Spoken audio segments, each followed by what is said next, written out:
Hello students, मैं अभिषेक कुमार भारती आपका आपके beautiful channel physics for all पे स्वागत करता हूं। स्टूडेंट, आज हम बात करने वाले हैं जेईई मेन 2023 के 31 जनवरी शिफ्ट 1 के पेपर के बारे में, और हम इसके फिजिक्स का पेपर करने वाले हैं आज डिस्कस। बट पेपर के में आगे बढ़ने से पहले हम बात करेंगे ओवरऑल पेपर की, एक ब्रीफ कर लेते हैं एनालिसिस। और हम बात करें ओवरऑल पेपर के बारे में तो फिजिक्स जो है वो जैसा चल रहा है इजी टू मॉडरेट उसी तरह का आया। कुछ बच्चों से हमने बात की तो बच्चे बोल रहे थे कि जो फिजिक्स में कुछ सवाल ऐसे थे, 1 से 2 सवाल जो 9th-10th के क्लास के लेवल के थे। और केमिस्ट्री में अगर बात करें तो केमिस्ट्री में फिजिकल जो है वो न्यूमेरिकल वाले पार्ट में आई थी और इनऑर्गेनिक के क्वेश्चन ज़्यादा थे, और ऑर्गेनिक के क्वेश्चन कंपेटिवली क्या है जितने आते हैं उससे थोड़े कम थे। और मैथमेटिक्स में अगर बात करें तो बच्चे बोल रहे थे कि मैथ्स जो है मैथ्स का जो पेपर था वो एक्चुअली क्या उसमें वेक्टर 3D क्या कि कुछ 5 से 6 क्वेश्चन आए थे। और ओवरऑल अगर पेपर के बारे में बात करें तो जो पेपर था वो एक्चुअली क्या है मॉडरेट की तरफ शिफ्टेड था।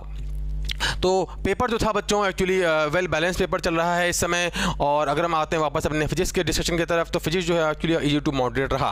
तो हम आगे बढ़ते हैं सीधा अपने पेपर के डिस्कशन की तरफ और टाइम वेस्ट नहीं करेंगे, सीधा आगे बढ़ते हैं। तो हम बड़ा बात करने वाले हैं एक्चुअली जेईई मेन 2023 के 31 जनवरी शिफ्ट 1 के फिजिक्स के पेपर के बारे में, और उसका पेपर हम करते हैं डिस्कस। तो चलिए बिना टाइम वेस्ट किए हुए सीधा चलते हैं फटाफट अपने क्वेश्चंस की तरफ। तो हमारा जो पहला क्वेश्चन है बच्चों, पहला क्वेश्चन क्या है देखिए, देखते हैं। पहला क्वेश्चन जो है हमारा दैट क्या है, फॉर सीरीज एलसीआर सर्किट क्या बोल रहा है हमसे, for series LCR circuit across an AC source current and voltage are in same phase given the resistance is of the resistance of 20 ohm the voltage and voltage of क्या है, और voltage of the source is 220 volt, find the current in the circuit. Question किसका है बेटा, ये AC का question है, हमसे क्या बोल रहा है। और इसी क्वेश्चन बहुत पेपर पे आ रहे हैं, जिनकी बच्चों की शिफ्ट आगे लगी हुई है वो एसी के क्वेश्चन करके जाएं, उनके लिए बहुत फायदा रहेगा। क्या बोल रहा है, करंट और वोल्टेज क्या है सेम फेज में है। करंट और वोल्टेज अगर सेम फेज में है इसका एक ही मतलब है बेटा क्या, कि जो पूरा का पूरा सर्किट है ये कैसा है, प्योरली रेजिस्टिव सर्किट है। मतलब इसमें इसका जो जेड है वो आर के बराबर है, ठीक है। जेड जो है आर के बराबर है, तो इसमें यहाँ पे जेड आर के बराबर है, हमको दे रखा है। इस कंडीशन से हमसे बोल रहा है भैया वोल्टेज ऑफ सोर्स हमें दे रखा है VRMS, करंट पूछ रहा है, तो भैया बताओ आई आर करंट क्या आएगी, आई ये लिखा है VRMS, तो IRMS जो आएगी वो कितनी आएगी, VRMS डिवाइड बाई कितनी आ जाएगी जेड, और जेड किसके बराबर है हमारा, इस केस में आर के बराबर है। तो कितना आ जाएगा बेटा, कितना 220 डिवाइड बाई इतना 20 सॉल्व करेंगे कितना आ जाएगा हमारा 11 एम्पियर। तो हमारी जो इस केस में करंट आ जाएगी IRMS करंट वो कितनी आ जाएगी 11 एम्पियर जाएगी। सिंपल क्वेश्चन था बच्चों। चलिए बढ़ते हैं आगे नेक्स्ट क्वेश्चन पे, देखते हैं हमारा नेक्स्ट क्वेश्चन क्या बोला है बेटा, solid sphere is rolling with kinetic energy K given to us. और हमसे बोल रहा है इस केस में if mass of the sphere is कितना है 1 kg, then find the speed of centre of mass in centimetre पर सेकंड, कंसीडर क्या है प्योर रोलिंग। प्योर रोलिंग का बहुत ही क्या, रोलिंग मोशन का बहुत ही सिंपल क्वेश्चन है बच्चों, और इस तरह के क्वेश्चन क्या है पेपर्स में आते हैं। चलिए शुरू करते हैं। बहुत ही अच्छा क्या सिंपल क्वेश्चन है एक्चुअली। अगर मान लो ये स्फीयर है, अगर ये स्फीयर प्योर रोलिंग कर रहा है तो इस कंडीशन में इसकी आएगी ट्रांसलेटरी काइनेटिक एनर्जी और आएगी रोटेशनल आएगी। तो टोटल काइनेटिक एनर्जी लिखें तो half mv² plus half I ω² आएगी। भाई I क्या है इसका 2 बाई सेंटर ऑफ मास के अबाउट 2/5 mr², 2/5 mr²। ओमेगा क्या है बेटा, V equal to R omega, क्योंकि बॉडी क्या कर रही है प्योर रोलिंग। तो ओमेगा क्या बनेगा हमारा यहाँ पर V/R, इसका स्क्वायर कर दिया, R स्क्वायर से R स्क्वायर चला गया, और ये 2 से ये 2 गया, दोनों का जोड़ों को कितना आएगा 7/10 mv²। तो अगर बॉडी क्या है प्योर रोलिंग कर रही है सॉलिड स्फीयर तो उसकी काइनेटिक एनर्जी कितनी आएगी 7/10 mv² आएगी। और हमको ये किसके बराबर दे रखा है भैया, मास हमारा 1 kg है, और हमें ये दे रखा है कितना 7 × 10⁻³ जूल। तो हमसे स्पीड पूछ रहा है तो कोई दिक्कत नहीं भैया, हम क्या करते हैं यहाँ पे लेते हैं 7/10 mv² इज इक्वल टू कितना है हमारा 7 × 10⁻³ देखो m तो हमारा क्या है इस केस में 1 kg, वैल्यू पुट करते हैं।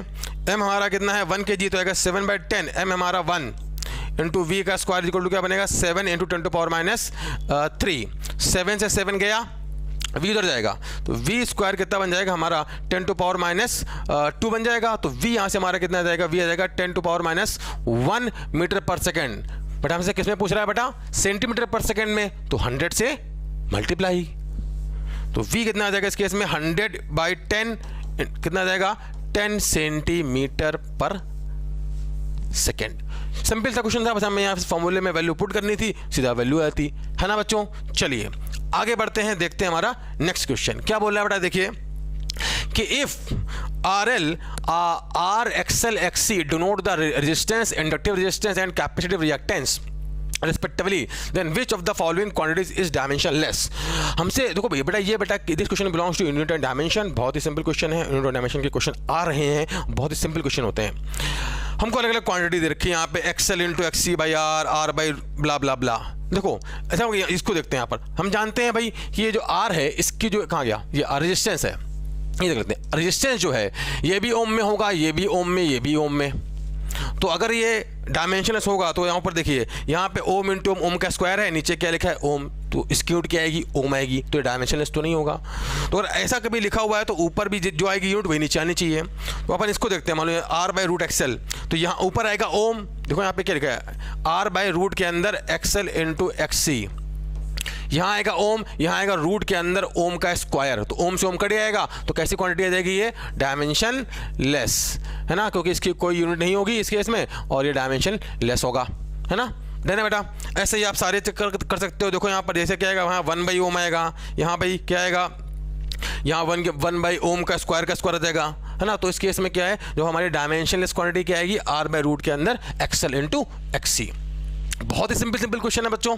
चलिए आगे बढ़ते हैं। अब हमसे क्या बोल रहे हैं, देखिए, electric field in a region is given by 4000 x square. देखें क्या बोला, देखिए हमसे यहाँ पर कि भाई electric field in a region is given by 4000 x square, है ना, आई कैप, और फ्लक्स थ्रू द क्यूब बताना है। फ्लक्स थ्रू द क्यूब को दे रखा है कितना, x/5 मीटर पर कूलम, और क्यूब जो है कैसे, उसकी साइड क्या है 20 सेंटीमीटर। तो हम बात करें, देखो बेटा यहाँ पे इस क्यूब के लिए, तो ये जो हमारा क्यूब है इसमें जो 1 2 3 4 5 और 6, तो जो इलेक्ट्रिक फील्ड है वो तो ऐसे जा रही है। तो जो ऊपर वाला फेज है उसको तो टच करते हुए निकल जाएगी, उसका फ्लक्स 0 आएगा। नीचे वाले को भी टच करते हुए निकल जाएगी, उसका भी 0 आएगा, इसका भी 0 आएगा, और इसका भी 0 आएगा। अब दो फेज कौन से बच्चे, ये वाला और इधर वाला। यहां से देखने पर क्या है, फेसिंग वाले जो फेज होंगे वो वाले फेज। तो हमारे दो फेज बचे, कौन सा, ये वाला फेज बचा है ना, एक तो ये वाला फेज बचा है, ये वाला है ना जो उधर है, दूसरा ये वाला फेज बचा है ना एक्स एक्सिस के लिए। यहां पर रिफ्लेक्स क्या हुआ, ई डॉट ए। तो यहां पर लिखें इलेक्ट्रिक फील्ड, तो देखो इलेक्ट्रिक फील्ड तो कितनी होगी, 0, क्योंकि एक्स कितना है 0। तो यहां पर भी फ्लक्स कितना हो गया, 0। अब जो फ्लक्स आएगा वो इसी वाले क्या है, एरिया के थ्रू आएगा। तो एरिया वेक्टर किधर है, बाहर की तरफ। इलेक्ट्रिक फील्ड भी किधर है, बाहर की तरफ।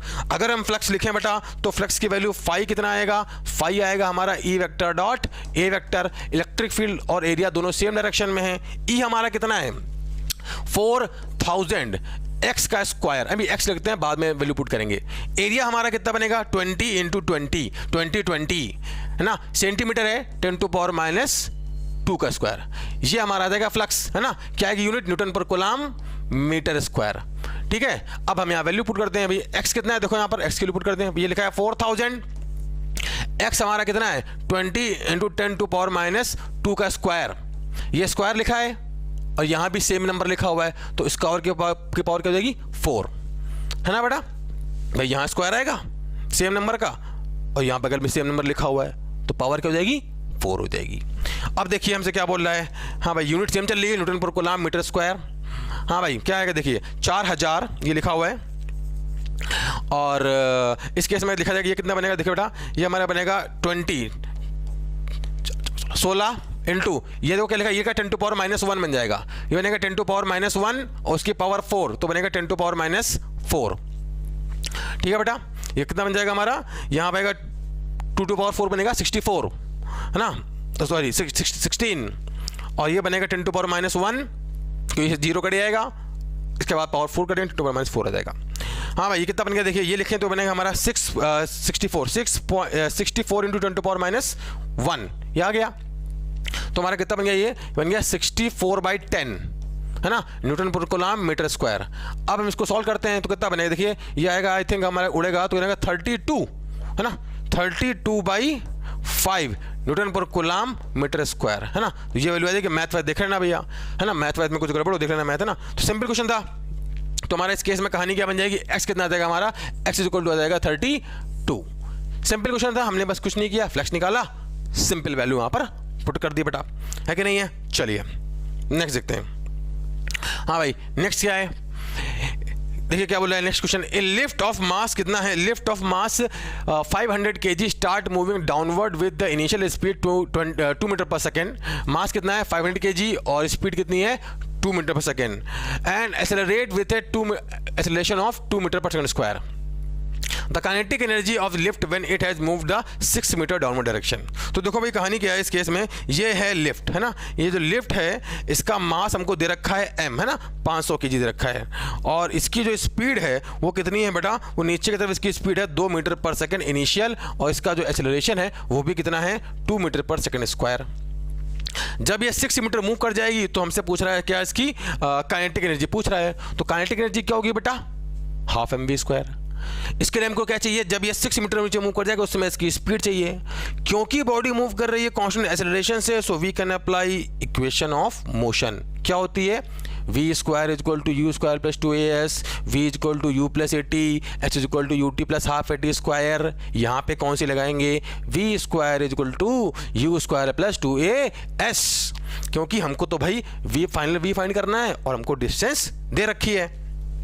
तो क्या है, देखिए v square is equal to u square plus 2as लगाएंगे मित्रों।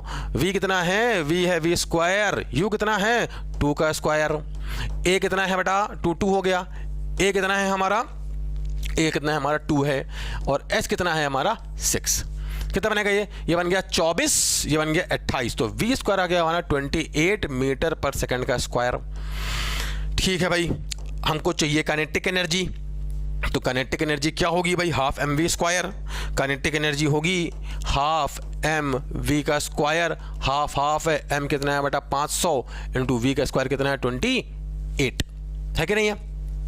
इसको सॉल्व करते हैं, ऊपर कितना ये आएगा हमारा, आई थिंक 1400/2 आ जाएगा, तो हमारे कितनी आएगी 700 जूल है ना। मैथ सही है, मैथ देख लेना कोई दिक्कत होता ना, मैथ कितना आ जाएगा यहाँ पर 700 जूल। ठीक है बेटा, सिंपल है। चलिए आगे बढ़ते हैं, नेक्स्ट क्वेश्चन देखते हैं। क्या बोल रहा है बेटा, देखिए drop of water of 10 mm radius divided into 1000 droplets if surface tension of the water, हमें 1000 ड्रॉपलेट में डिवाइड किया है, surface tension of water is given to us, then increment in the surface energy while breaking down the bigger drop into the smaller drops. तो कहानी क्या है, देखो बेटा यहाँ पर कि जो है ये एक बिगर ड्रॉप है ना, इसकी जो रेडियस कितनी है r है ना, इसको हमने क्या कर दिया, देखो ये क्वेश्चन एग्जैक्टली क्या है ना, एक्चुअली पिछली शिफ्ट में आ चुका है ना, आई थिंक ये एक दो शिफ्ट पहले आया था क्वेश्चन, एग्जैक्ट सेम क्वेश्चन है ना। बस उसमें क्या पूछा था, चेंज वर्डन पूछ लिया था, वर्डन क्या आएगा, पोटेंशियल एनर्जी में चेंज है ना, जो वैल्यू आएगी चेंज की वैल्यू वही हमारे वर्डन होगा एक्सटर्नल एजेंट।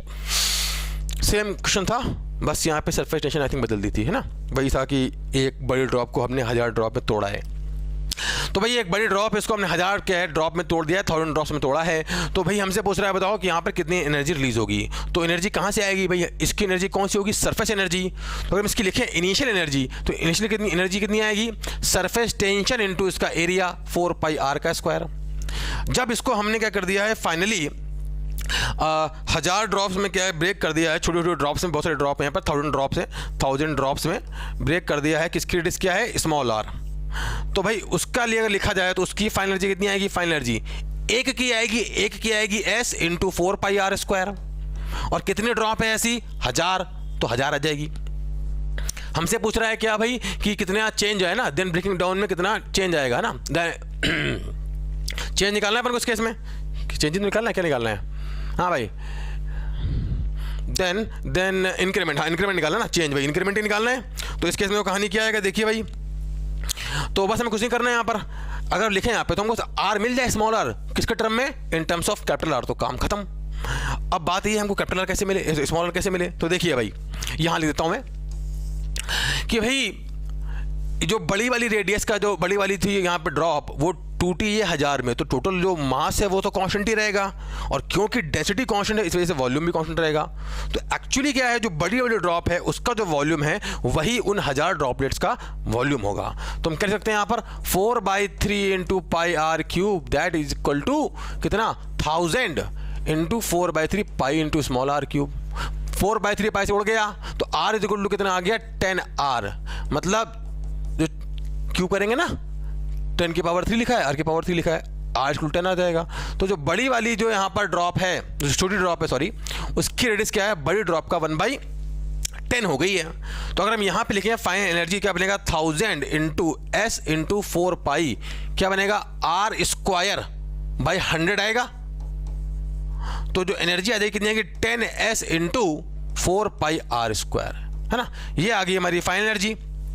ये है इनिशियल एनर्जी, ये है फाइनल एनर्जी। इंक्रीमेंट निकालना है तो क्या कर दो, फाइनल में इनिशियल को कर दो सब्ट्रैक्ट।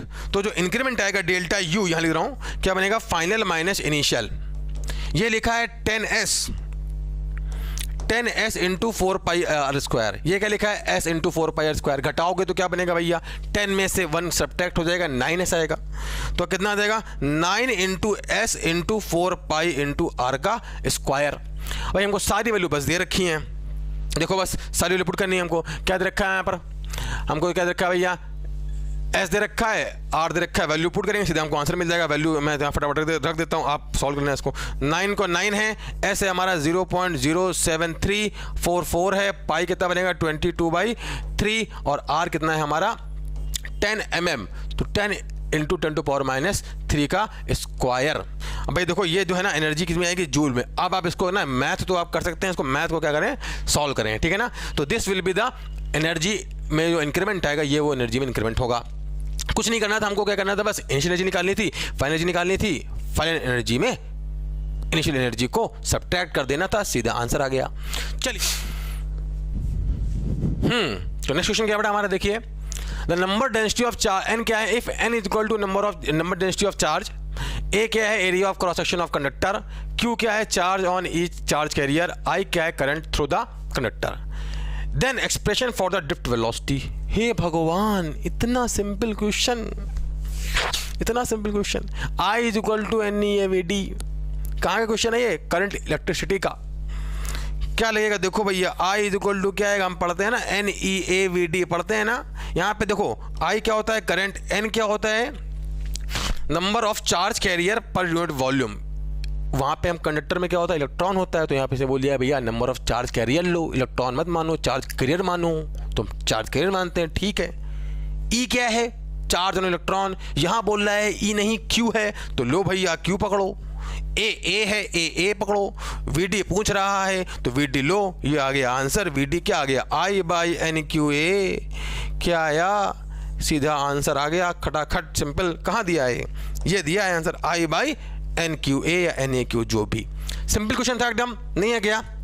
चलो बच्चों आगे बढ़ते हैं, नेक्स्ट देखते हैं। ओहो हो, हे भगवान, ये भी सिंपल क्वेश्चन। क्या बोल रहे हैं, देखिए a force of 200 newton is exerted on a disc of mass 70 kg as shown. ये डिस्क है, इस पे 200 न्यूटन का फोर्स लग रहा है। Find the normal force, normal reaction. तो भैया नॉर्मल रिएक्शन निकालना है। तो अगर बात हम करें इस केस में, तो कहानी क्या होगा, देखो इस यहाँ पे डिस्क पर हॉरिजॉन्टल में एक कंपोनेंट आएगा 200 इंटू cos 30। उससे हमको क्या लेना देना, हमको तो वर्टिकल से मतलब है। और वर्टिकल में आएगा कितना, 200 इंटू sin 30, है ना। कितना होता है ये आएगा लगभग 100, ये आएगा 100 न्यूटन ना, sin 30 1/2 होता है। और एक लग रहा है क्या यहाँ पे mg, m कितना है इसका, m कितना है इसका, m हमारा कहाँ रखा है इसका 70 kg। तो mg कितना आ जाएगा बेटा, mg इज इक्वल टू आएगा हमारा 700 न्यूटन। और यहाँ से लगेगा क्या, वर्टिकल में एक नॉर्मल फोर्स। भाई वर्टिकल डायरेक्शन आगे मूव करे तो करे, हमको उससे क्या, हमको तो वही वर्टिकल में तो ये मूव नहीं कर रही ना, वर्टिकल मूव नहीं कर रही है। तो वर्टिकल में तो उस पर नेट फोर्स बैलेंस होगा, जितना फोर्स ऊपर उतना फोर्स नीचे, बॉडी वर्टिकल में बैलेंस है। तो n इज इक्वल टू 70 + 100 कितना आया, 800। देखो भैया ये n से उड़ा मत देना, ये n है नॉर्मल फोर्स, ये क्या है न्यूटन, ठीक है ना। कुछ बच्चे उड़ा देते हैं ऐसा करते हैं ना, कुछ उड़ा मत देना भैया, ठीक है। न्यूटन है वो, न्यूटन की पूरी जिंदगी खराब कर दे रहे हैं, ठीक है। n इक्वल टू कितना आ गया, 800 न्यूटन। चलिए आगे देखते हैं बेटा, नेक्स्ट क्या बोल रहा है, which of the following graph depicts the variation of electric potential with the radial distance from the center of conducting sphere positively charged। भैया एक और सिंपल क्वेश्चन पकड़ो, है ना। ये क्वेश्चन आपने क्या क्लास में पढ़ा होगा, बिल्कुल गारंटी पढ़ा है, ऐसा हो ही नहीं सकता पढ़ा, सबका क्लास में पढ़ा हुआ क्वेश्चन है ये। क्या है वो, क्या बोल रहे हैं यहाँ पर कि भाई ये एक यहाँ बनाता हूँ, यहाँ बना देता हूँ। ये जो है हमारा एक क्या है, कंडक्टिंग स्फीयर है, कंडक्टिंग स्फीयर है, सॉलिड है चाहे तो हॉलो हो, कोई फर्क नहीं पड़ता। अगर कंडक्टिंग स्फीयर होगा तो सारा का सारा चार्ज कहाँ होगा बेटा, इसके सरफेस पर, इसकी रेडियस r है। कंडक्टिंग सॉलिड स्फीयर किसके तरह बिहेव करता है, एक हॉलो स्फीयर की तरह बिहेव करता है, क्योंकि सारा का सारा चार्ज कहाँ होता है, उसके सरफेस पर होता है। तो सारा का सारा चार्ज सरफेस पे होगा। अंदर क्या होती है, इलेक्ट्रिक फील्ड जीरो, क्योंकि कंडक्टिंग है तो अंदर पोटेंशियल क्या होगा, कांस्टेंट। इसके बाद अंदर पोटेंशियल कैसा होगा, कांस्टेंट, इलेक्ट्रिक फील्ड जीरो है ना भाई। और इसके बाद बाहर तो कैसे वेरी करेगा, 1/r की तरह। अच्छा, अंदर पोटेंशियल कांस्टेंट होगा और कितना होगा, जितना सरफेस पर, कितना सरफेस पर, KQ/r। तो अगर सरफेस पर पोटेंशियल कितना होगा, सरफेस पर आएगा यहाँ पे कितना आएगा, KQ/r आएगा, व्हेन r इज लेस और इक्वल टू r। और इसके बाहर, जब बाहर जाएंगे तब कितना पोटेंशियल आएगा, तब सारे के सारे चार्ज को सेंटर पर मान लो और पोटेंशियल बाहर लिख दो, KQ/r। तो अंदर तो पोटेंशियल कांस्टेंट है और बाहर जाने पर पोटेंशियल 1/r की तरह घट रहा है।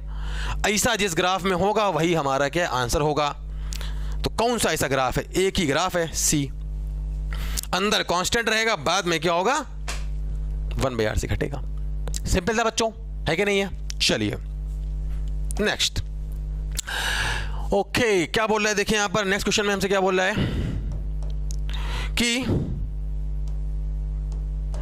the current through the 5 ohm resistance remains same irrespective of its connection across series or parallel combination of two identical cell. Find the internal resistance of cell in ohm. तो भाई ये फिर से किसका क्वेश्चन है, करंट इलेक्ट्रिसिटी का question है। Current electricity के बहुत ही सिंपल क्वेश्चन आ रहे हैं, जिन बच्चों को शिफ्ट आगे लगी है पक्का करके जाएं। ऐसे क्वेश्चन आते हैं, हर साल आते हैं, बहुत आते हैं, बार बार आते हैं और बार बार आते रहेंगे। तो क्या बोल रहा है, देखिए भाई बहुत सिंपल क्वेश्चन है। क्या बोल रहा है कि ये एक 5 ओम का रजिस्टर है, जब हम इसके क्रॉस लगाते हैं बैटरी सीरीज में, जब हम लगाते हैं बैटरी सीरीज में लगाएं या पैरेलल में, कोई फर्क नहीं पड़ता। बोल रहा है कि हम अगर बैटरी लगा, मान लो लगा दिया सीरीज में, ये बैटरी लगाई है ना, 2 बैटरी लगाई है सीरीज में, इनका जो EMF है वो E है, इंटरनल रेजिस्टेंस स्मॉल r है। EMF E है, इंटरनल स्मॉल r है, R कितना हमारा है 5 ओम। तब जो करंट आती है वही करंट कब आ रही है, जब हम इन दोनों सेल को कहाँ लगा देंगे, पैरेलल में लगा देंगे। जब हम इन दोनों सेल को कहाँ लगा देंगे, ये हमारा 5 ओम है। जब हम इन दोनों सेल को कहाँ लगा देंगे मित्रों, पैरेलल में लगा देंगे। तो भाई ठीक है, हमको बस इसमें क्या, इसमें करंट लिखनी है, करंट कितनी आएगी देखो। तो अगर मैं यहाँ पे करंट लिखें तो भाई इस वाले केस में अगर बात करें तो इस वाले केस में कितनी करंट आएगी, देखिए I, दोनों सीरीज में है। E इफेक्टिव कितना बनेगा, E 2E, और ये इन दोनों का इफेक्टिव R कितना बनेगा, R 2R। तो नेट करंट कितनी आएगी, 2E डिवाइड बाई कितना नेट रेजिस्टेंस है, 5 प्लस मतलब R प्लस 2R, ये करंट आ रही है।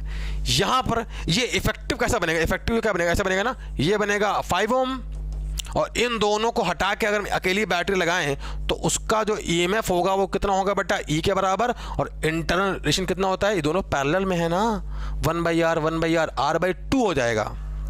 तो अब जो इसमें करंट आएगी कितनी आएगी देखो जरा, E divide by 5 plus R/2, और बोला क्या है भाई कि दोनों बराबर हैं। ओके, ये लो, हाँ भाई। अब क्या करते हैं, इसको उधर ले आओ, इसको उधर ले आओ, क्या बनेगा बताओ जरा बेटा, ये बनेगा 10, इधर आएगा बनेगा R, है ना, 10 plus R is equal to क्या बनेगा, 5 प्लस 2R। तो R इधर जाएगा बनेगा R, तो R इज इक्वल टू कितना आएगा हमारा 5 ओम। दोनों हमने क्या है, सीरीज में लगाया, पैरेलल में लगाया, दोनों में करंट लिखा, बराबर कर दिया, और सीधा वैल्यू क्या आ गई हमारी, R इज इक्वल टू 5 ओम। ठीक है, सिंपल क्वेश्चन है। तो हमारा क्या बन जाएगा, इंटरनल रेजिस्टेंस में जाएगा इस केस में 5 ओम बन जाएगा। सिंपल क्वेश्चन था कि नहीं था बच्चों, है ना, सिंपल था। चलिए आगे बढ़ते हैं, देखते हैं नेक्स्ट क्वेश्चन। ओके, क्या बोल रहा है, in a sample of hydrogen atom 1 atom goes through the transition n is equal to 3 to the ground, है ना। अगर हम बात करें हाइड्रोजन एटम में, जो एक एटम है वो n इज इक्वल टू 3 से कहाँ जा रहा है, ग्राउंड में जा रहा है। अच्छा, विथ द एमिटेड वेवलेंथ λ1, अच्छा इसके जो एमिटेड वेवलेंथ कितनी है बेटा, वो λ1 है। जबकि another atom goes through the transition n is equal to 2 to ground state, जबकि इसकी जो वेवलेंथ कितनी है लैम्डा 2 है, तो हमसे लैम्डा 1 बाई लैम्डा 2 पूछ रहा है। क्या बात है भैया, किसका क्वेश्चन है ये? This question belongs to modern physics और उसका एटॉमिक स्ट्रक्चर का क्वेश्चन है। सिंपल। एक बार हम कहाँ जा रहे हैं 3 से ग्राउंड स्टेट में, दूसरी बार कहाँ जा रहे हैं हम 2 से ग्राउंड स्टेट में जा रहे हैं, तो दोनों की वेवलेंथ लिखनी है। सिंपल फॉर्मूला, सीधा आंसर क्या बनेगा देखो, 1 बाई लैम्डा 1 पहले वाले के लिए कहाँ से क्या जाता है, आर जेड स्क्वायर आता है। जेड कितना है हमारा, हाइड्रोजन है, तो कितना बन गया 1 का स्क्वायर इनटू कहाँ से कहाँ जा रहे हैं बेटा 3 से ग्राउंड में, तो क्या है 1 बाई n1 का स्क्वायर। n1 कितना है हमारा 1, ग्राउंड में आ रहे हैं ना, और कहाँ से आ रहे हैं 3 से आ रहे हैं, ये बन जाएगा। तो 1 by lambda 1 is equal to क्या बनेगा हमारा आर, ये कितना बनेगा 1 माइनस 1 बाई 9, 1 बाई 9 कितना है 8 बाई 9 है ना, तो बनेगा 8 आर बाई 9 बन जाएगा। तो अगर हम लैम्डा 1 लिखे बेटा तो क्या बनेगा 9 बाई 8 आर।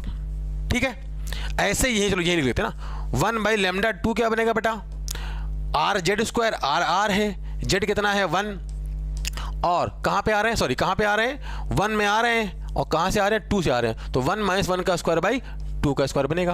ये कितना बन जाएगा देखो, ये 1 by lambda 2 is equal to बनेगा आर, ये बनेगा 1 माइनस 1 बाई 4, 3 बाई 4 आएगा, तो 3 आर बाई 4, तो लैम्डा 2 क्या बनेगा बेटा हमारा 4 बाई 3 आर, है ना। हम तो रेशियो पूछ रहा है, रेशियो तो भैया आराम से ही निकाल दो, क्या दिक्कत है, ये निकाल लेते हैं। रेशियो कितना बनेगा लैम्डा 1 बाई लैम्डा 2, बोलो बेटा कितना बनेगा, ये आएगा 9 बाई 8 आर, और डिवाइड करेंगे तो 4 बाई 3 आएगा, उल्टा हो जाएगा, क्या बनेगा यहाँ पर ये बन जाएगा कितना 3 आर बाई 4, है ना, ये बन जाएगा भाई, डिवाइड करेंगे तो उल्टा हो जाएगा ना।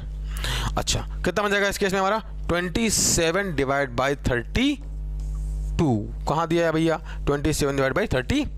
सिंपल क्वेश्चन था बच्चों, कुछ नहीं करना था हमको, लैम्डा 1 निकाला, लैम्डा 2 निकाला, दोनों की वैल्यू पट कर दी, सिंपल क्या है आंसर आ गया, है ना। चलिए नेक्स्ट। क्या बोल रहा है, a block of mass m is connected to the 2 identical spring of spring constant k as shown in the figure. Find the total number of oscillation of block per unit time. अच्छा, दो block यहाँ पे, एक जो block है वो जुड़ा है 2 स्प्रिंग से, हमसे क्या पूछ रहा है total number of oscillation per unit time. इसका मतलब क्या होता है, इसका मतलब होता है फ्रीक्वेंसी पर यूनिट टाइम में कितने नंबर ऑफ ऑसिलेशन होंगे, उसे तो बोलते हैं फ्रीक्वेंसी। तो पूछ रहा है हमसे क्या फ्रीक्वेंसी बताओ इसकी, तो भाई हमसे फ्रीक्वेंसी पूछ रहा है, तो क्या दिक्कत है भाई। देखो ये दोनों जो ब्लॉक हैं, अगर बात करें एम मास के ब्लॉक है, ये दोनों स्प्रिंग किस में है, सीरीज में कि पैरेलल में, पैरेलल में, सीरीज में नहीं है पैरेलल में। कैसे पैरेलल में सर, भाई पैरेलल में कब होता है जब दोनों में कंप्रेशन या इलॉन्गेशन सेम हो। अब जब आप इस ब्लॉक को इधर खसकाओगे तो ये स्प्रिंग एक्स से हो जाएगी कंप्रेस और ये हो जाएगी एक्स से इलॉन्गेट, दोनों में इलॉन्गेशन और कंप्रेशन क्या है सेम है, दोनों की इस केस में स्प्रिंग कैसी होंगी, दोनों पैरेलल में होंगी। पैरेलल में होंगी तो क्या क्या बनेगा k1 प्लस k2 बनता है, तो उसका k क्या आएगा k1 plus k2 2k। Time period कितना है यहाँ 2 पाई रूट के अंदर m बाई 2k। फ्रीक्वेंसी क्या होती है भैया 1 बाई t, इसका उल्टा कर दो क्या बन जाएगा 1 बाई 2 पाई रूट के अंदर 2k बाई m। कहाँ दिया है भाई ये 2k बाई m वाला ऑप्शन, ये दे रखा है हमको नीचे, तो हमारा इस केस में आंसर क्या बन जाएगा 1 बाई 2 पाई रूट के अंदर 2k बाई m। आप देख रहे हो कितने सिंपल क्वेश्चन आ रहे हैं फिजिक्स के पेपर में, है कि नहीं है। चलिए आगे बढ़ते हैं। नेक्स्ट क्या बोल रहा है, the ratio of molar specific heat capacity at constant pressure Cp to that of the constant volume Cv varies with temperature. अगर टेम्परेचर लो हो तो भैया Cp बाई Cv तो क्या होता है मित्रों गामा होता है, और लो टेम्परेचर पर गामा क्या रहता है कांस्टेंट रहता है। मोनोटॉमिक गैस के लिए 5/3 होता है, डायटोमिक के लिए 7/5 होता है। तो भाई गामा क्या रहेगा यहाँ पर कांस्टेंट, गामा अगर कांस्टेंट है तो भैया टेम्परेचर से इंडिपेंडेंट होगा, तो आंसर क्या बनेगा T की पावर 0। ठीक है, चलिए आगे बढ़ते हैं। नेक्स्ट क्या बोल रहा है बेटा, for a particle performing simple harmonic motion maximum potential energy हमें दे रखी है कितनी, वो दे रखी है 25 जूल, है ना। द काइनेटिक एनर्जी बतानी है at half of the amplitude is x/4, x के लिए बतानी है। तो भैया हम जानते हैं अगर क्या है मैक्सिमम काइनेटिक एनर्जी क्या आएगी half m omega square a square, ये तो होती है मैक्सिमम काइनेटिक एनर्जी या मैक्सिमम पोटेंशियल एनर्जी। तो यहाँ पे जो मैक्सिमम पोटेंशियल एनर्जी है वो कितनी है 25 जूल के बराबर है। m क्या है मास, ओमेगा क्या है एंगुलर फ्रीक्वेंसी, a क्या है एम्पलीट्यूड। अब हमसे क्या बोल रहा है काइनेटिक एनर्जी, काइनेटिक एनर्जी बतानी है जब एम्पलीट्यूड कितना हो, सॉरी जब ये हाफ ऑफ द एम्पलीट्यूड पे हो। तो काइनेटिक एनर्जी क्या होती है बताओ जरा, half M omega square A square minus x square होती है। हाफ एम ओमेगा स्क्वायर क्या होती है? Half M omega square A square minus x square होती है। अब जब x की वैल्यू a/2 होगी तब बतानी हमको काइनेटिक एनर्जी।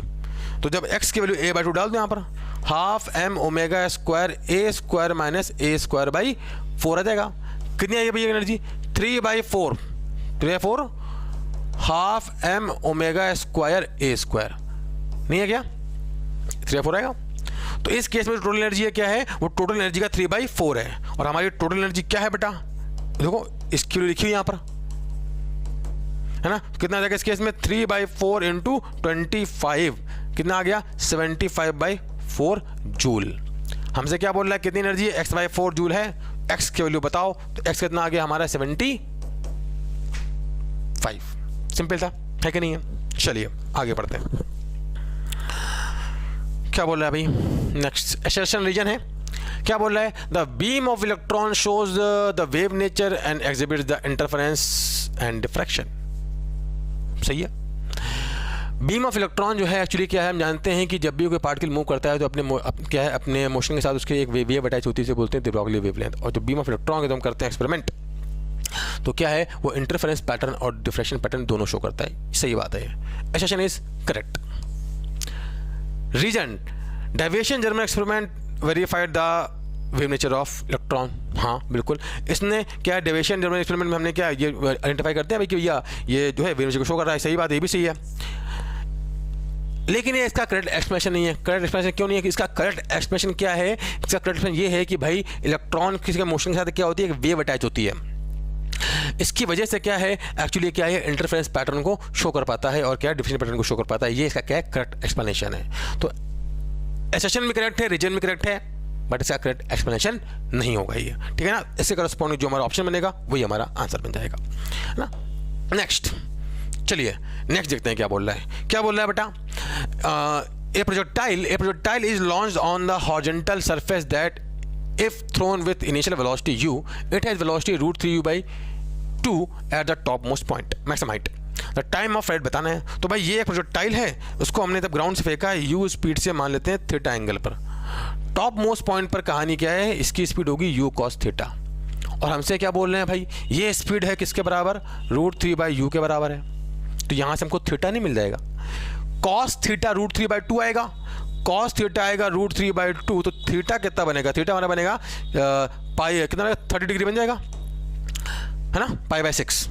तो हमसे क्या पूछ रहा है बताओ भाई इस केस में? भाई टाइम ऑफ फ्लाइट। तो टाइम ऑफ फ्लाइट क्या होता है? 2u sin θ/g होता है। टाइम ऑफ फ्लाइट क्या बनेगा? t होता है 2u sin थीटा, कितना है? 30 डिग्री बाई जी। sin 30 आएगा 1/2, तो ये sin 30 इससे उड़ जाएगा, 1/2 आएगा यहाँ पे ना, 1/2 उड़ जाएगा। टाइम कितना आएगा? u/g। तो टाइम ऑफ फ्लाइट कितना आएगा बेटा इसका? u/g। सिंपल क्वेश्चन था, है कि नहीं है? प्रोजेक्टाइल से क्वेश्चन आ रहे हैं और बहुत ही सिंपल क्वेश्चन आ रहे हैं। चलिए बच्चों आगे बढ़ते हैं, देखते हैं नेक्स्ट क्वेश्चन हमारा क्या बोल रहा है भाई। The conductor of length L and area of cross section. फिर से एक क्वेश्चन आया किससे? करंट इलेक्ट्रिसिटी से। क्या बोल रहा है? देखिए बहुत क्वेश्चन आते हैं इसके, बहुत इंपॉर्टेंट टॉपिक है ये। करंट इलेक्ट्रिसिटी पढ़ के जाइए जिन बच्चों का आगे लगा हुआ है। The conductor of length L and area of cross section A has drift velocity Vd when used across A potential difference V। अच्छा, लेंथ L का और area of cross section A का जो है एक कंडक्टर है जिसकी ड्रिफ्ट वेलोसिटी Vd है, जब हमने V वोल्ट का लगाया है पोटेंशियल डिफरेंस। अच्छा, when another conductor of same material, ठीक है, एंड लेंथ L सेम है और एरिया ऑफ क्रॉस सेक्शन क्या करें? Double area of cross section is used by the same potential difference. Then हमें बताना है कि अब ड्रिफ्ट वेलोसिटी कितनी हो जाएगी। तो देखिए भाई, अगर मान लेते हैं यहाँ पे कंडक्टर है, ये है हमारा कंडक्टर, है ना, और इसकी लेंथ कितनी है? L है और area of cross section A है, और हमने इसके टर्मिनल के क्रॉस लगाई बैटरी। हमने बैटरी लगा दी V वोल्ट की। तो हम जानते हैं इसमें करंट फ्लो करेगी भैया I = कितना होगा? NEA/VD होगा, और I क्या होगा हमारा? V/R। तो V है पोटेंशियल डिफरेंस, R कितना है? ρL/A। A ऊपर जाएगा, है ना, ρL/A ऊपर जाएगा, इक्वल टू आएगा NEA/VD। A से A तो उड़ गया, तो ड्रिफ्ट वेलोसिटी क्या है? Vd आ गई है, V divide by rho into L into N into E, ये आ गई भाई। अगर आप यहाँ पे ध्यान से देखो तो V क्या दोनों ही केस में सेम है, रो मटेरियल सेम है तो रो सेम रहेगा, L लेंथ सेम बोल रहा है, N क्या है? Number of electrons per unit volume, वो तो मटेरियल की प्रॉपर्टी होती है, मटेरियल पर डिपेंड करेगा। वो सेम रहेगा। ई क्या है, चार्ज एंड इलेक्ट्रॉन। तो ये पूरा नंबर तो क्या है, एरिया ऑफ क्रॉस सेक्शन से इंडिपेंडेंट है ना, तो इस केस में क्या है, कोई फर्क पड़ने वाला नहीं है। जो ड्रिफ्ट वेलोसिटी वो क्या रहेगी, सेम ही रहेगी। जितनी पहले थी वीडी थी, अभी भी कितनी रहेगी यहाँ पर, वीडी ही रहेगी, है कि नहीं बच्चों। चलिए आगे बढ़ते हैं। नेक्स्ट आसान क्वेश्चन था ना, चलिए आगे बढ़ते हैं। क्या बोल रहा है, a diatomic gas is taken from point A to point B in a thermodynamic process as described in the PV graph, the change in internal energy. Thermodynamics question है, बहुत ही सिंपल क्वेश्चन है। पीवी ग्राफ दे रखा है, हमसे बोल रहा है गैस जो है वो इस पीवी ग्राफ के थ्रू क्या है, इस प्रोसेस के थ्रू जा रही है। यहाँ पर हमसे पूछ रहा है, इसके से बताइए भाई चेंज इन इंटरनल एनर्जी कौन सी गैस है, डायटोमिक गैस है। हाँ भाई, चेंज इन इंटरनल एनर्जी बेटा क्या होती है हम जानते हैं, change in internal energy delta U जो होती है वो होती है हमेशा NCV डेल्टा टी। अगर डायटोमिक गैस और CV कितना बनेगा, 5R/2 है ना, ये 5 लिखा है, 5R/2 T2 माइनस T1। तो हम लिखें यहाँ पे कितना बनेगा, ये बनेगा 5/2 nRT2 माइनस nRT1। और PV इज इक्वल टू क्या होगा, nRT। PV is equal to nRT है ना। और क्योंकि ये आइडियल गैस होगी, क्योंकि अगर रियल गैस होता तो अलग से हमसे बोलता है ना। तो PV is equal to nRT, ये लिखा है P2V2, ये लिखा है P1V1। तो क्या बन जाएगा, देखो यहाँ पे लिखते हैं, इस केस में कितना बन जाएगा, ये 5/2 change in internal energy, 5/2 P2V2 minus P1V1। और P2V2 उधर लिखा है बेटा, है ना, कितना बनेगा 5/2 इंटू ये बनेगा 200 इंटू 20 माइनस 50 इंटू 50, कितना आ जाएगा, इधर लिखता हूं, ठीक है, 4000 2500, 4000 में क्या घटेगा, 2500 कितना आएगा, 1500। तो कितना आएगा, यह देगा हमारा डेल्टा यू की वैल्यू 5/2 इंटू कितना बन जाएगा, 2500। लेकिन एक चीज और ध्यान देना, पी किस में है, यहां पर किलो पास्कल में, तो यहां पे एक 10 टू द पावर 3 भी आएगा, है ना, 10 टू द पावर 3 आएगा, है ना, जूल। इसकी वैल्यू क्या आएगी, देखिए अभी यहाँ पर बात करें, इस केस में बनेगा ये कितना बन जाएगा हमारा, ये आ जाएगा, यहाँ पर वैल्यू पुट करते हैं, देखिए कितना बनेगा, डेल्टा यू की वैल्यू आ जाएगी हमारी, नीचे लिखते हैं, डेल्टा यू कितना जाएगा टाइम हमारे पे, हमारा 15 आएगा ना, 75/2 इंटू ये बनेगा 10 टू पावर 5, 10 टू पावर 5 बन जाएगा। इसको ऐसे लिखें 7.5/2 इंटू 10 टू पावर 6, क्या बन जाएगा, 3.75 इंटू 10 टू पावर 6 जूल, है ना। तो मैं जहां दे रखा भाई हमारा आंसर है, कहां दे रखा है भैया इस केस में, ये रखा अपन को 3.75 10 टू पावर 6 जूल। हमने कुछ नहीं किया, बस यहाँ पे क्या किया बेटा कि पॉइंट ए और पॉइंट बी हमको दे रखा था, हमको पॉइंट ए से बी से प्रोसेस था, हमको निकालना था क्या, change in internal energy, NCV delta T होती है, NCV की वैल्यू रखी, डेल्टा टी रख दिया, बस। इसके बाद हमने क्या कर दिया, यहाँ पर PV equal to nRT2 PV रख दिया, और सिंपली क्या है, मैथमेटिक्स सॉल्व कर ली। सिंपल क्वेश्चन था बच्चों, चलिए आगे बढ़ते हैं, नेक्स्ट देखते हैं क्या बोल रहा है, a swimmer swims perpendicular to the river flow and reaches point B. अच्छा, if the velocity of swimmer in the still water is 4 km/h, find the velocity of river flow. Relative motion का question है ना, ऐसे question आपने किए भी होंगे, बहुत सिंपल है। क्या बोले, देखिए यहाँ पर ये जो है एक स्विमर है जो कि क्या है, इस केस में ये रिवर फ्लो इधर की तरफ है, मान लेते हैं u स्पीड से है, और ये जो है भाई साहब है वो v स्पीड से, v कितना हमारा दे रखा है, कितना 4 km/h, है ना, v स्पीड से इधर तैरते हैं। हम जानते हैं रिवर क्या है, जब ये अगर रिवर फ्लो नहीं कर रही होती, रिवर नहीं फ्लो कर रही होती, तब तो ये सीधे पहुंच जाता है यहाँ पर, बट क्योंकि रिवर फ्लो कर रही है तो वो उसको धक्का मार के कहाँ ले जाएगी, पॉइंट बी पे ले जाएगी, है ना, इधर की तरफ ले जाएगी, तो नेट पाथ किधर आ जाएगा, इसका इस डायरेक्शन में आ जाएगा, है ना। अच्छा, बहुत सिंपल क्वेश्चन है, कैसे करेंगे भाई, v वाली जो वेलोसिटी है ये रिवर को क्रॉस कैसे करेगा, अपनी जो वेलोसिटी v है उसकी वजह से रिवर क्रॉस करेगा, है ना। तो रिवर क्रॉस करेगा तो देखो इस डायरेक्शन में ये कांस्टेंट स्पीड से मूव कर रहा है, v स्पीड से। तो time taken to cross the river, time taken to cross the river कितना आएगा, कितने टाइम में रिवर क्रॉस कर लेगा, s is equal to ut, speed constant है, t कितना आएगा, distance upon time, distance upon speed, distance कितनी है 1 किलोमीटर, है ना, और स्पीड कितनी है इसकी 4 km/h, तो कितना टाइम आ जाएगा इसका 1/4 इतने टाइम में रिवर क्रॉस कर जाएगा। अगर रिवर नहीं फ्लो कर रही होती तब तो ये कहाँ पहुंचता, यहाँ पहुंचता, बट क्योंकि रिवर फ्लो कर रही है इसलिए रिवर से बहा के कहाँ ले जाएगी, आगे। कितना आगे ले गई है, 750 मीटर। ठीक है, अब देखो कहानी क्या है, 750 मीटर को आगे ले गई है। अगर बात की जाए इस केस में तो ये आगे क्यों गया, बिकॉज ऑफ यू। जितने टाइम में ये यहां पहुंचेगा उतने टाइम में रिवर के फ्लो की वजह से ये कहां आगे पहुंच गया है भैया, मान लेते इसको पॉइंट सी, है ना, मान लेते इसको पॉइंट कितना, सी मान लेते हैं। उतने टाइम में ये सी से बी पहुंच गया है। तो इस डायरेक्शन में किसकी वजह से मूव कर रहा है, रिवर की वजह से मूव कर रहा है, कांस्टेंट स्पीड से मूव कर रहा है। तो s is equal to u T.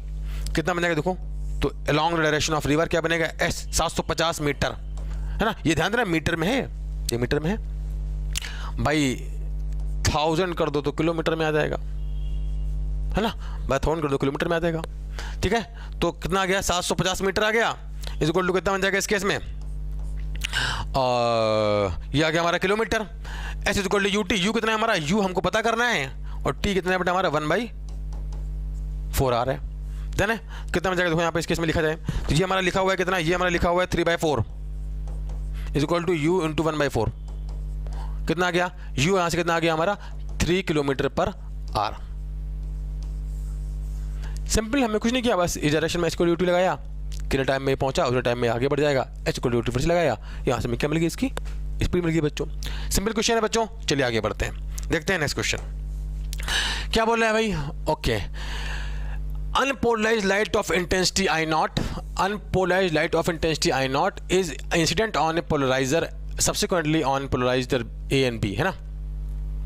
अच्छा, on polarizer A and B है ना, A लिखाना चाहिए, A and B whose axis is perpendicular to that of A। अच्छा, now a polarizer C is introduced between A and B such that the path axis of C is at an angle of 45 degree with the path axis of A।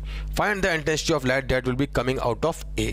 क्या question देखिए बेटा, बहुत आसान question है। ऐसे question क्या है हम लोग क्लास में करते हैं, सिंपल क्वेश्चन है। क्या बोला देखिए यहाँ पर कि ये एक पोलराइजर है, पोलराइजर A, ठीक है ना, और इसकी जो पास एक्सिस है मतलब क्या है कि जिस डायरेक्शन में लाइट इसके थ्रू पास होकर जाएगी, है ना, ये पोलराइजर A है हमारा, दिस इज पोलराइजर A, है ना। और क्या है यहाँ पे एक पोलराइजर क्या है भैया हमारा, यहाँ एक पोलराइजर है C ना, सॉरी एक पोलराइजर B है ऐसा, और इसकी जो पास एक्सिस है वो क्या है, इसके परपेंडिकुलर, मतलब इसमें जो लाइट पास हो जाएगी इसके परपेंडिकुलर ऐसा रखा है पोलराइजर है, इसमें लाइट जो पास हो जाएगी उसमें जो ऑसिलेशन होंगे इलेक्ट्रिक फील्ड को इस डायरेक्शन में होंगे। तो दूसरा पोलराइजर है उसमें किधर होंगे, इसके परपेंडिकुलर। अब हम क्या करते हैं, ये हमारा क्या है, ये A था, ये हमारा क्या है, ये B है। हमसे बोल रहा है क्या, हम क्या करते हैं, इन दोनों के बीच में एक ऐसा लगते हैं पोलराइजर जो कि A की एक्सिस से कितने एंगल पर है बेटा, A की एक्सिस से कितने एंगल पर है, A की एक्सिस से 45 डिग्री एंगल पे ऐसे, ठीक है। और यहां से क्या आ रही है, अनपोलराइज्ड लाइट यहाँ पे आ रही है, अनपोलराइज्ड लाइट है जिसकी इंटेंसिटी कितनी I नॉट है। तो बताओ भाई इस साइड कितनी इंटेंसिटी आएगी। हम जानते हैं जब भी कोई अनपोलराइज्ड लाइट पास होती है पोलराइजर से तो दूसरी साइड जो इंटेंसिटी आती है कितनी आती है, I नॉट। तो इधर कितनी इंटेंसिटी आ जाएगी यहाँ पर, I not by 2, sorry by 2 है ना, बाई 2 हाफ हो जाती है ना, I नॉट बाई 2, ठीक है। तो यहाँ पे कितनी आएगी intensity of light, I not by 2। और जब इधर निकलेगी लाइट रे तो यहाँ पे इंटेंसिटी जो हो जाएगी वो कितनी आएगी, अब जो लाइट रे होगी इधर कितनी होगी ना, उसकी इंटेंसिटी कितनी आएगी, मान लेते हैं I1। तो I1 जानते हैं कितना होगा, I1 होता है जितना angle I cos square theta होता है ना, तो यहाँ इंटेंसिटी I नॉट बाई 2 है, इधर पहुंचेगी क्या बनेगी, I1 बनेगा हमारा I नॉट बाई 2, कितना एंगल है इन दोनों एक्सिस के बीच में 45 डिग्री, तो cos square theta cos square 45, ये हमारी I1 है। अब जो उधर लाइट निकलेगी तो देखो ये एंगल 45 डिग्री है, ये हॉरिजॉन्टल से भी कितना बना रहा होगा 45 डिग्री। तो अब जो लाइट आ रही है और जो पोलराइजर एक्सिस है उनके बीच में कितना एंगल है, 45 डिग्री।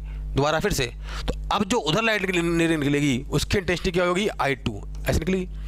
I2 कितना होगा हमारा, वो होगा I1 into cos square theta, theta कितना है 45 डिग्री।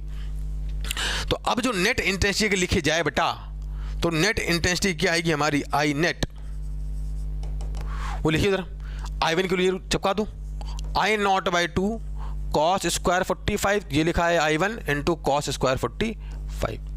कॉस 45 कितना होता है 1/√2, तो ये लिखा है 1/√2 का स्क्वायर 1/2, लिखा है 1/2, तो 1/2 इंटू 1/2 1/4 बनेगा, और 1/2 तो लिखा है तो कितना बनेगा 1/8। तो जो उस साइड इंटेंसिटी होगी लाइट की कितनी होगी, I नॉट बाई 8 होगी। सिंपल क्वेश्चन था बच्चों, है कि नहीं है, सिंपल क्वेश्चन था एकदम बढ़िया। चलिए तो बच्चों ये था तो बच्चों ये था हमारा क्या एक्चुअली जेई मेन 2023 का 31 जनवरी शिफ्ट 1 का पेपर का डिस्कशन। आपने देखा पेपर बहुत ही सिंपल आया था, है ना, और ऐसे पेपर क्या लगातार आ रहे हैं, और जो बच्चे भी क्या पेपर देकर आए हैं वो इस पेपर को देख के अपना क्या है अपनी एनालिसिस कर सकते हैं पेपर कैसा रहा, और जो बच्चे भी आगे पेपर देने वाले हैं वो क्या करें, इस पेपर को देखें और जो क्वेश्चंस आए हैं उन क्वेश्चन को एक बार एनालाइज करें और उस तरह के टॉपिक को रिवाइज करके जाएं, है ना। हम मिलते हैं अपने नेक्स्ट वीडियो में, और तब तक के लिए आप सभी पढ़ते रहिए, आगे बढ़ते रहिए, और मुलाकात करते हैं नेक्स्ट वीडियो में। तब तक के लिए आप सभी को ऑल द वेरी बेस्ट।